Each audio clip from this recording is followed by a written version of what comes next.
midday, and I'm gonna do some stalking, some still hunting through these woods.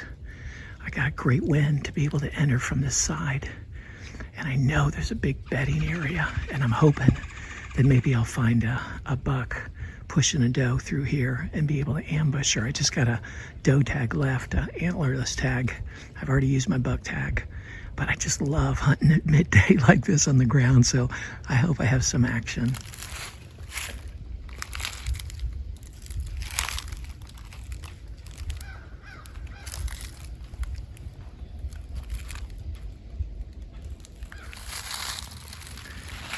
Super crunchy. I just try to walk when the wind is blowing a little bit.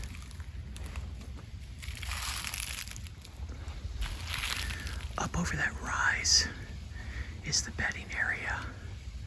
And so I'm gonna sneak up there and see what I can see. Okay, I just spotted a doe. About 80 yards up there. She's moving really slowly, left to right. She's in a thicket now, I can't really see her. And there's a big old 10-point kind of lurking behind her. But I can't get close enough from this angle. I'm gonna back up and go all the way around, down through that ravine, and hopefully be able to cut her off on the other side. I'm gonna run down this ravine. It's really steep. Slow. I gotta go fast enough to get up to her. I'm gonna go way up there and then climb up the other side, way down there, and hopefully ambush her. I'm in position now. The doe is right in front of me, about 35 yards away. She's been staring at me for the last 45 minutes. Oh, she's starting to move.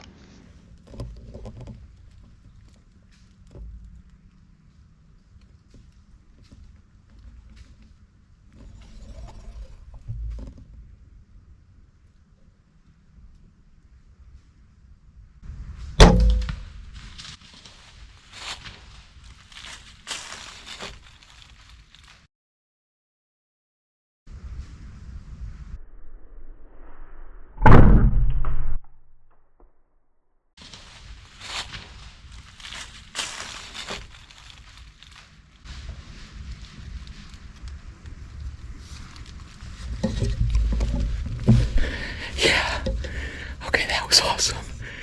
Oh my gosh, there's the two bucks.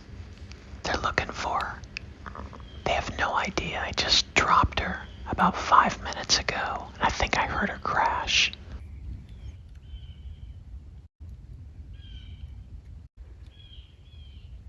As a professional broadhead tester, I think it's important to show a bit of the blood tracking. If you'd rather not see this, please skip forward about 30 seconds. And I'm muting the color a bit just out of respect for YouTube's policies. This is right about where I first shot her. And man, there's already a lot of blood on the ground, and I can look up ahead and just see the trail up in front of me.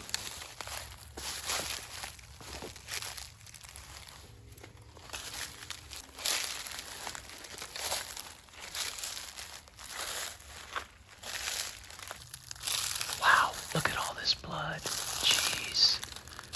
Oh, there she is. Yes. Wow, she didn't go far at all. Well, this was a great afternoon. I didn't see much this morning from my tree stand, so I decided to come to this bedding area and do some still hunting, hoping that maybe I'd see a buck running a doe or something like that, because I've already used my buck tag and I have a few antlerless tags left, so I'm going after a doe. Well, sure enough, I'm going super slow because the leaves are like super crunchy, and I see this doe about 80, 100 yards away, but I couldn't get any closer. There's no way, and she was on high alert, and there's a big 10-point just lurking right behind her. So I knew there was no way to get her that way. So I just ran around. I backed up, got down low, ran around through this ravine and ran down the bottom of the ravine where there's water and just went really fast through the water. And because it's so deep, the sound was kind of protected down there. And then I came up the other side, hoping that I'd ambush her. I didn't know where she was, but I just leaned against a tree for about 30 minutes. And I heard something. Sure enough, she came out, and she knew something was up, and she just kind of stared at me from behind this brush for the longest time. And then she'd move a little bit, and I tried not to move. That lasted for about another 45 minutes. Then finally, she started to walk away, and I drilled her at about 35 yards with a Sevr 2.0. I mean, it went right through the heart, and man, there was just an incredible blood trail. Okay, I think the best blood trail I've ever had, but it certainly did the job. And man, I'm fired up about this. She didn't go far at all.